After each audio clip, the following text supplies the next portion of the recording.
Hello, welcome to Farida's fashion academy.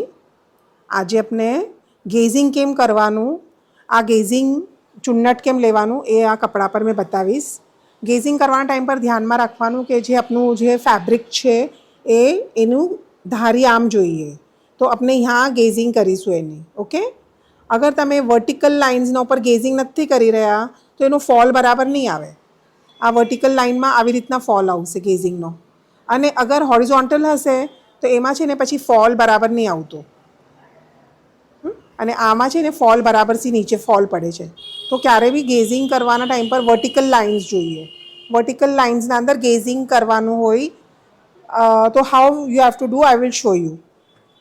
Okay, તો જો હવે મેં આ જે ઉપરનો જે થ્રેડ છે ને એ બ્લુ પર્પલ કલરનો રાખેલો છે અને નીચેનો વ્હાઇટ કલરનો રાખેલો છે, સો દેટ આપણે જે દોરો ખેંચી રહ્યા છે ને આપણે માલુમ હોય કે આપણે કેવી રીતના એને દોરાને સ્ટ્રેચ કરવાનો છે। તો આપણે એને શું કરવાનું છે, પહેલાં તો આપણું જે મશીનના જે ટાંકા છે સ્ટિચીસ છે એને તમારે મોટા મોટા કરવાના છે, એટલે 5 નંબર 4 નંબર પર ટાંકો લેવાનો છે।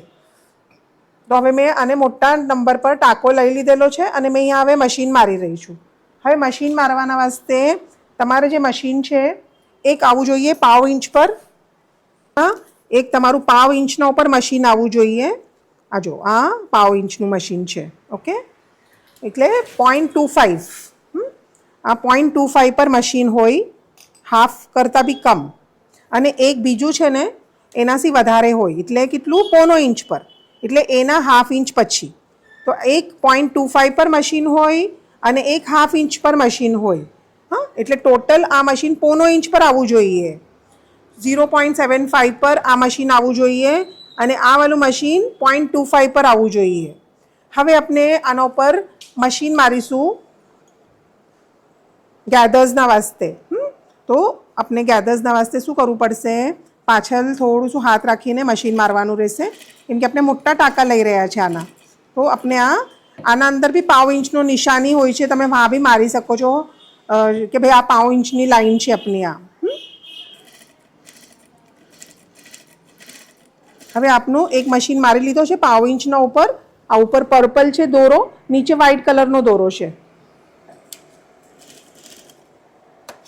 હવે સેકન્ડ જે દોરો છે તમારે મશીન મારવાનો છે એ તમારે ત્યાંથી હાફ ઇંચ પર એટલે ટોટલ 0.75 પર મારવાનું છે।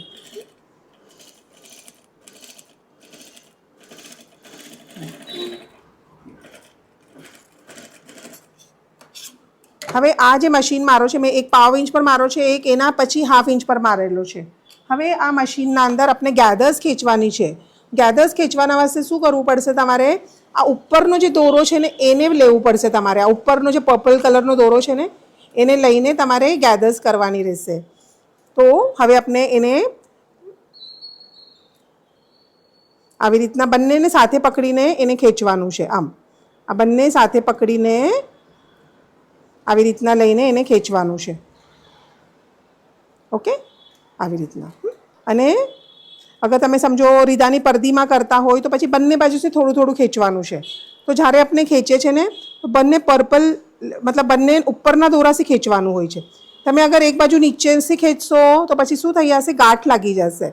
તો બંને થ્રેડ સાથે સાથે ખેંચવાના રહેશે તમારે, આ બંને સાથે સાથે ખેંચી ને આને હલકા હાથથી આવી રીતે ગેધર્સ કરવાનું રહેશે। ઓકે, તો આવી રીતના આપણે ગેઝિંગ કરવાનું છે, હા।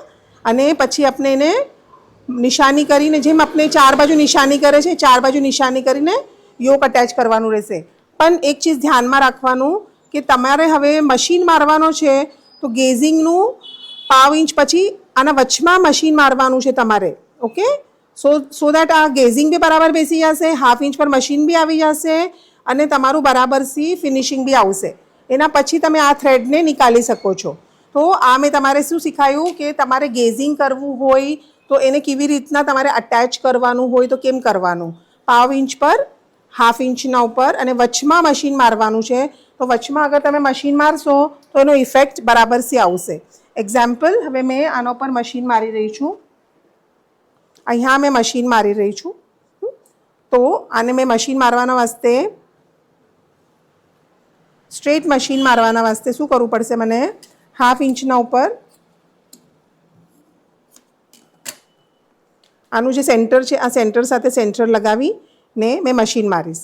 તો એ મશીન વાસ્તે મને એને માર્કિંગ કર્યા પછી અને આમ માર્કિંગ કરીશું આમ, અને પછી એના ઉપર મશીન મારવાનું રહેશે.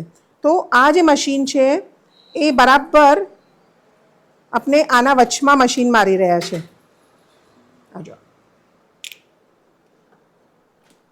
આ બંનેના વચમાં અમે ગેધર્સ લઈને મશીન મારી રહ્યા છે, પાવ અને પોનોના વચમાં. ઓકે,